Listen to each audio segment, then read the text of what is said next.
we got a brand new video game gameplay trailer for Lego Star Wars: The Skywalker Saga. This came out of Opening Night Live, hosted by Jeff Keighley for Gamescom, which is a convention that happens in Germany. It isn't happening physically this year. This was all like a digital showcase. It's going to be going on that way for the next few days as it continues through.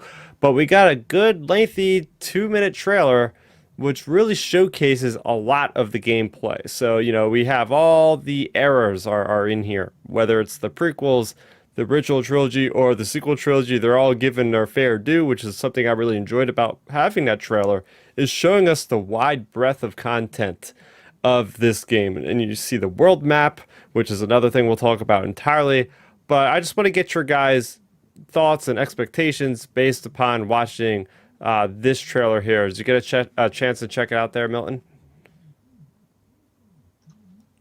No, I did not see that. However, you know how I feel about like Lego and stuff. Like, look, I like the Lego toys growing up. Hell, I'll still play with them to this day if I could all the time. I'm just not a huge fan of the games per se. However, I will give him I'll give him a chance. If you and Ben tell me like, hey, Milton, these games are fire. You got to really play them, get into it. I'll definitely take the time to try to play them. Again, I'm not enthused about this particular game. I'm more of a fan of, I guess, to be the Jedi Fallen Order type games, or the Rogue Squadrons, or hell, even the Force Unleashed, which I do have some information about that, hopefully. But like, again, I'm just into those type of games. The Lego games, I don't know. I just don't. They're not my cup of tea. I guess the best way to put it. However, like I said, if it's a good game, I'll give it an opportunity. And I know how much you guys love those games, and I'm sure once you play them and review them, I'm sure like you'll be satisfied. But again, it's not for me. However, that particular brand of Star Wars is built for kids, and that's what they should be doing. And I'm sure fans like us still play them, but personally, it's just not my thing. Yeah, I'm going to throw it over to Ben on this one because you're actually currently playing through a recent Star Wars video game, Jedi Fallen Order. So now that you're kind of wrapped in the Star Wars mythology in video game form, I know you're excited for this, right? Did this trailer make you more excited, or Oh the yeah. same, or okay? I mean, it made me more excited, not specifically because of what was in the trailer, specifically knowing there is a game. Like, there is a game that exists. Like, it's great that we know it's finally coming. Right. It's awesome seeing it. It was disappointing that it's spring instead of the holiday season. It's like when you first sent us that video in the group chat, Chris, I was like, oh man, please let this say holiday season, but it wasn't. Yeah. But I'm super excited for the game, mainly because the Lego games, I feel like almost as much as Battlefront or any other Star Wars game, it lets you get immersed into the game in a unique way, because you can play like the behind the scenes of certain things. Like, you get to play through like what Yoda was doing on Kashyyyk versus just a couple little shots of Yoda on Kashyyyk. Like, things like that. Like, you get really cool behind the scenes moments like those. And, just the gamer in me, and also the perfectionist, the games, you have to technically play through it twice, because if you go and play through the game just straight away, like in levels, there are certain things like bounty hunter doors or Sith Lord doors or Jedi doors where the only way you can open them are, you have to have a Sith or bounty hunter or whatever. So, to basically get the game back to 100% or to 100% completion, like, you have to play through it twice. So I like that kind of like challenge to it. Like, that's fun. And then again, it's just the whole immersive aspect of getting into the Star Wars universe, experiencing it, like all the nostalgic memories with it, because there were many times like, playing that over the summers when I was younger with my buddies. Like, that was always a lot of fun. I do have one critique of it, or one early critique. I mean, this is extremely early. It's actually a critique of all current Lego games, not just Star Wars. I cannot stand at all the fact they use the actual lines from the movies. Like, I love the old Lego games where the characters were just like mumble, be like, like, Yeah. that was so much more fun. And now they're, they literally just in the trailer, like, you have the direct like Liam Neeson and Ewan McGregor like conversation when he's dying type of thing. Like, and I'm like, I love those actors and all, but I don't need to hear their voices. Like, part of the comedy for me in those games, it was just like the mumbling, like, you figure it out, like, oh yeah, this is like this moment in Star Wars. From my understanding, because I think I played the what's the most latest trilogy one that came out a couple years ago. Didn't they they use the lines, but didn't they also use like joking lines in between some of that stuff? Yeah, there are which some. Which I thought that was kind of cool. I was like, okay, that is kind of funny. Because like they do they do kind of take jabs at some of like the dialogue.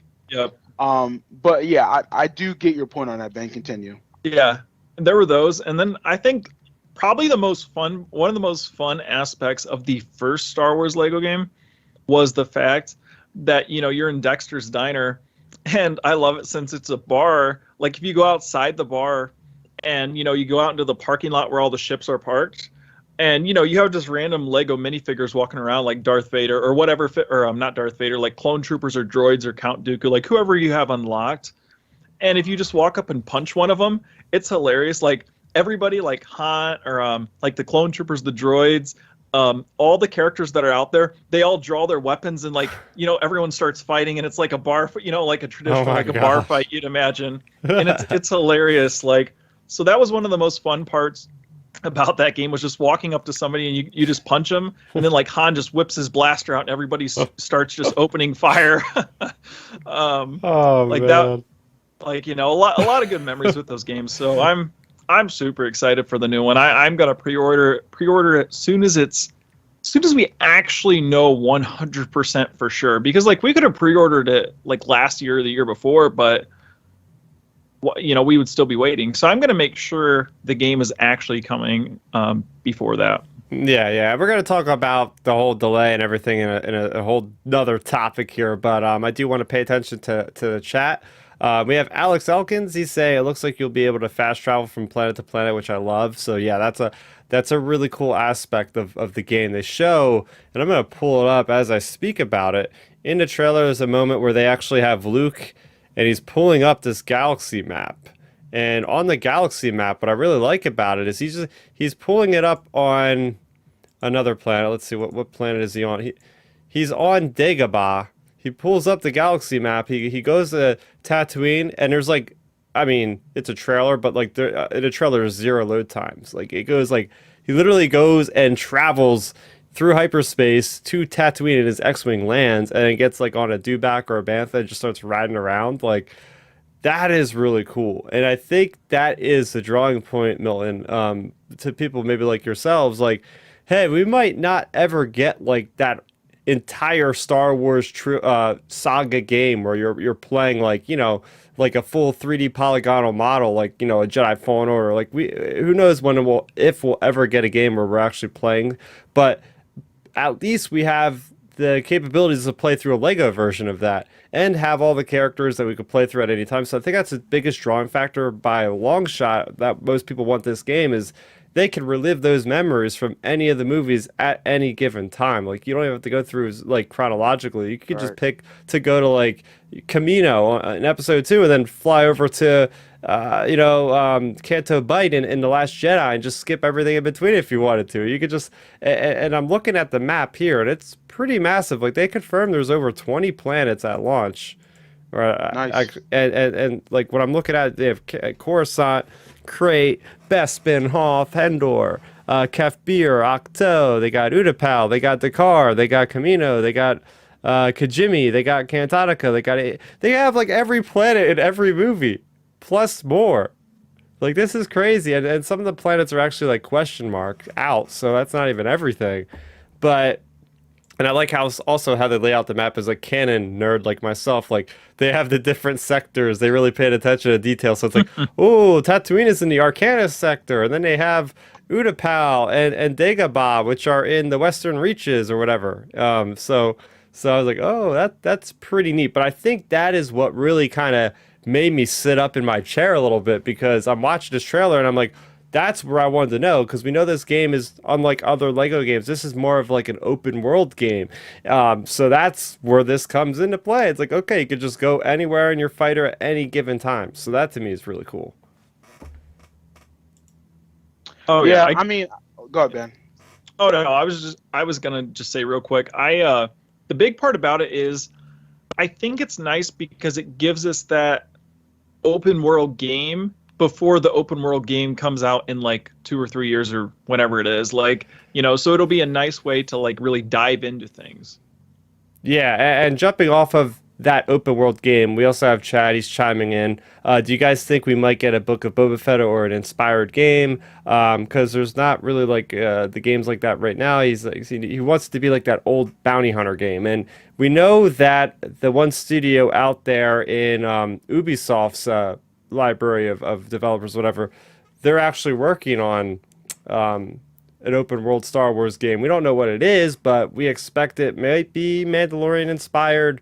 We have no idea why it could be, but I mean, you put two and two together, it's like, what's the hottest thing in Star Wars? You'd think they would want to maybe bank on a bounty hunter story where you're going all over the galaxy. At least that's what I would hope. So I was hoping to hear something about that at E3 this year, but it looks like we'll have to probably wait till Celebration to get some concrete evidence on that. But yeah, that basically pay attention to that. And he also said before that, he's saying about the reason why a lot of people like these Lego games are good for the family. That he said a good family Right. game for guys like me whose kids want to play, but the new content isn't really for them. So Right.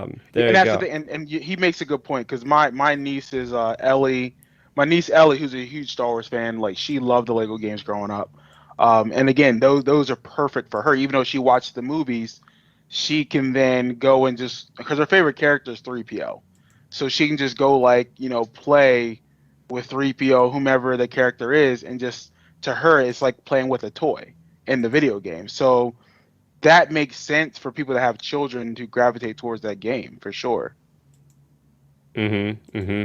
And so as I'm kind of like clicking through different aspects of the trailer, I just want to kind of call out a few things. So I like the fact that they're actually giving like these levels are so big that they're giving Hmm. us mounts to actually traverse the terrain. Like for instance, like there's like Rey with a jetpack on Jakku. There is Luke who's on top of like a what is it, a dewback or something. Then there's Han who's on top of a tauntaun. So like these environments are big enough to where they're actually making us travel that far of terrain because we need a mouse. So that automatically gives me a lot of hope. Like I mean, just looking at these things, there's a completely different camera angle.